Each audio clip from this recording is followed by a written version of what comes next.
சேர்ந்து செதுக்குன ஈர நலம் இது பாறையா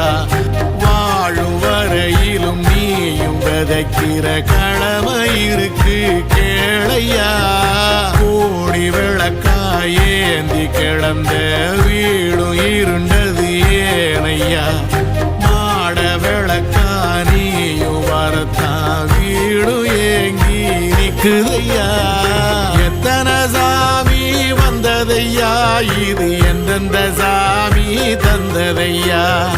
எத்தனை பாட்ட சொன்னதையா அத சுத்துற பூமி கண்டதையா